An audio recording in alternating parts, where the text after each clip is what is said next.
ಒಂದ್ಸಲಿ ಮೈಸೂರಿನ ದಸರಾ, ಆಗ ಮೈಸೂರಿನ ದಿವಾನರಾಗಿದ್ದು ಸರ್ ಎಂ ವಿಶ್ವೇಶ್ವರಯ್ಯನವರು.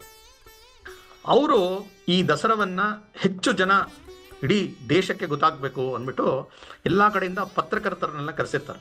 ಬಂದು ಇದ್ರ ಬಗ್ಗೆ ನೀವು ನೋಡಿ, ಇದ್ರ ಬಗ್ಗೆ ಬರೀರಿ ಅಂದ್ಬಿಟ್ಟು. DVG ಅವ್ರಿಗೂ ಬಂದಿರುತ್ತೆ. ಇವರು ಕೂಡ ಒಂದು ಪತ್ರಿಕೆ ನಡೆಸ್ತಾ ಇರ್ತಾರೆ.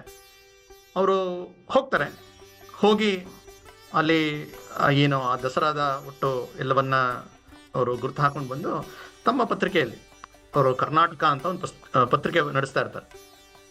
ಅದೆಲ್ಲ ಅವರು ಬರೀತಾರೆ. ಆ ಸಮಯದಲ್ಲಿ ಅವ್ರಿಗೆ ವಿಶ್ವೇಶ್ವರಯ್ಯನವ್ರ ಕಡೆಯಿಂದ ಒಂದು ಚೆಕ್ ಬರುತ್ತೆ. ಇವ್ರು ಏನು ಅಂತ ತೆಗೆದು ನೋಡ್ತಾರೆ, ಚೆಕ್ ಇದೆ, ಯಾಕೆ ಅಂತ ಇವರು ಕೇಳ್ತಾರೆ. ಆವಾಗ ಅವ್ರು ಹೇಳ್ತಾರೆ, ಇಲ್ಲ, ಈ ಥರ ದಸರಾದ ರಿಪೋರ್ಟಿಂಗ್ ಮಾಡೋಕ್ಕೋಸ್ಕರ ಒಂದು ಸಂಭಾವನೆ ಅಂತ. ಇವರು ಅದನ್ನು ವಾಪಸ್ ಕಳಿಸ್ತಾರೆ. ಆಗ DVG ಅವ್ರು ಹೇಳ್ತಾರೆ, ಪತ್ರಕರ್ತ ಅಂತ ಹೇಳಿದ್ರೆ ಯಾವುದೋ ಒಂದು ಕಾರ್ಯಕ್ರಮ ನಡೆದ್ರೆ ತನ್ನ ಖರ್ಚಿನಿಂದ ಹೋಗಿ ಅವನು ಅದನ್ನ ವರದಿ ಮಾಡಬೇಕು. ಇದಕ್ಕೆ ಈ ಆಡಳಿತದಲ್ಲಿರ್ತಕ್ಕಂಥವರ ಸಂಭಾವನೆ ತಗೊಂಡ್ವಿ ಅಂತ ಹೇಳಿದ್ರೆ ನಾವು ನಿಮ್ಮ ಮೂಗಿನ ನೇರಕ್ಕೆ ಬರೆಯುವಂತ ಅನಿವಾರ್ಯತೆ ಬಂದ್ಬಿಡುತ್ತೆ, ಹಾಗಾಗಿ ನಮ್ಗೆ ಬೇಡ ಅಂತ. ಇದು ನಡೆದಿದ್ದು ಯಾವಾಗ ಅಂದ್ರೆ 1913-14 ಇಸ್ವಿಲಿ. DVG ಅವ್ರಿಗೆ ಎಷ್ಟು ವಯಸ್ಸು ಆವಾಗ ಅಂದ್ರೆ 25 ವರ್ಷ. 25ನೇ ವಯಸ್ಸಿನ ಒಬ್ಬ ಯುವ ಪತ್ರಕರ್ತ, ಬಡ ಪತ್ರಕರ್ತ ಆ 250 ರೂಪಾಯಿ ಚೆಕ್ನ ರಿಜೆಕ್ಟ್ ಮಾಡ್ತಾರೆ.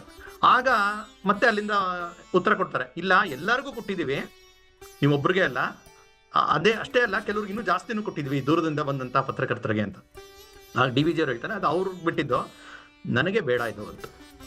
ಆಗಿನ ಕಾಲದ ಒಂದು ಲೆಕ್ಕಾಚಾರವನ್ನು ಒಬ್ಬರು ವಿಶ್ಲೇಷಣೆ ಮಾಡಿ ಬರೀತಾರೆ. ಆಗ 250 ರೂಪಾಯಿಗೆ 200 ಗ್ರಾಮ್ ಚಿನ್ನ ಸಿಗ್ತಿತ್ತು. ನೀವು ಲೆಕ್ಕ ಹಾಕ್ಬೋದು ಎಷ್ಟು ಲಕ್ಷ ಆಗ್ಬೋದು ಅಂತ.